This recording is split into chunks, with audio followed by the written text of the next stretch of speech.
Now to Blood, Sweat and Diesel with Road Train. 4 young people are on a camping trip in the outback. Nina, Sophie Lowe and Craig, Bob Morley, are enjoying a close relationship. But there's tension between Marcus, Xavier Samuel, and Liz, Georgina Haig. Out of the blue, the quartet find themselves menaced by a road train that runs them off the road.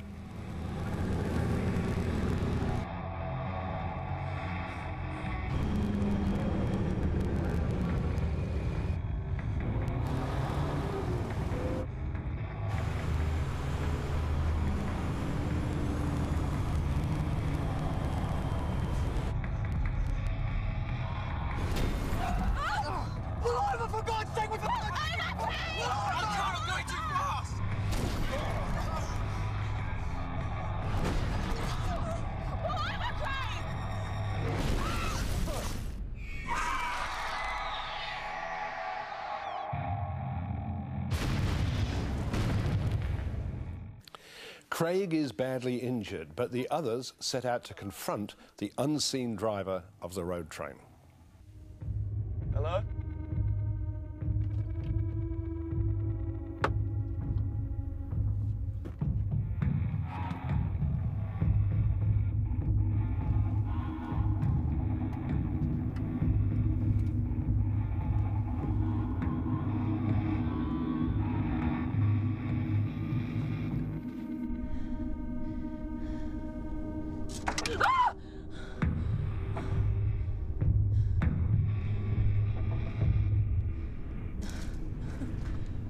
Keys are in the ignition.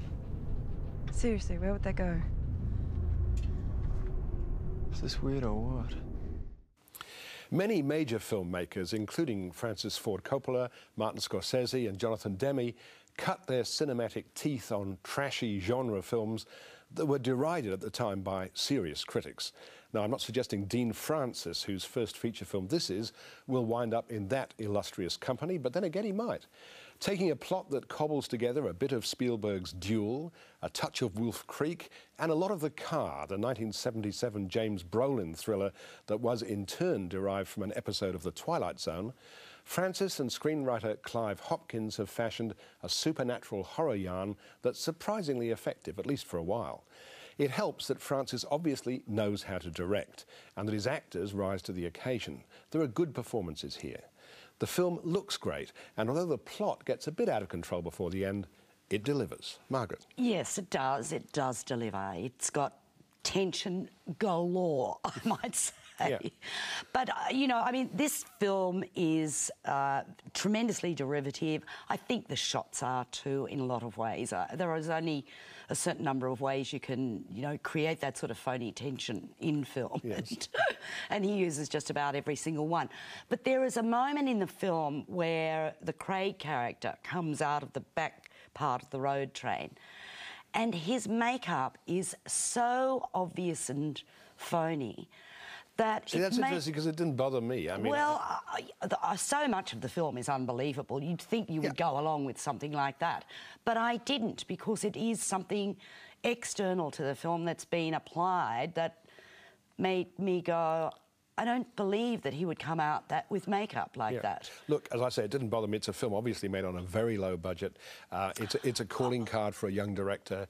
Absolutely, and but there is subtlety in the makeup that could have achieved exactly the same thing. I know I'm harping on about this. You are.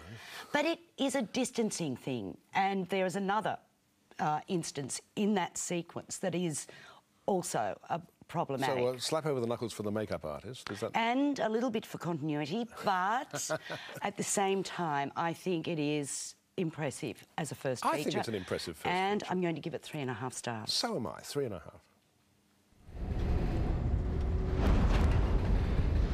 Watch out!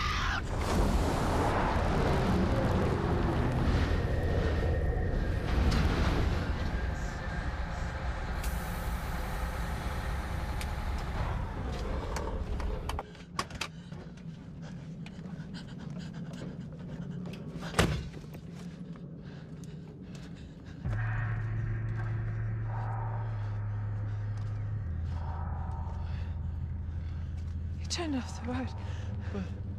You turned off the bloody main road. I didn't. In the middle of bloody nowhere. Just how we like it. I don't remember turning off. I didn't turn off. Unless that truck is driving itself, you're the one who got us here. So this is not a film that you initiated. You are, as you say, a gun for hire on this film. But that's the way it works, especially in America. So did you feel comfortable with that? I mean, were you able to mould it to your own tastes? To some extent I was. It was a very short period of time between the time that I read the script and we were actually shooting, so there wasn't a great deal of time for script development.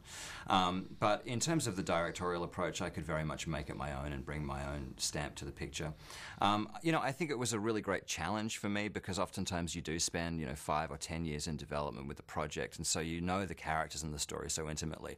So to come at something with a bit of a fresh perspective, the job becomes much more interpreting the language on the page, working with the actors, casting, the visual style, that sort of thing.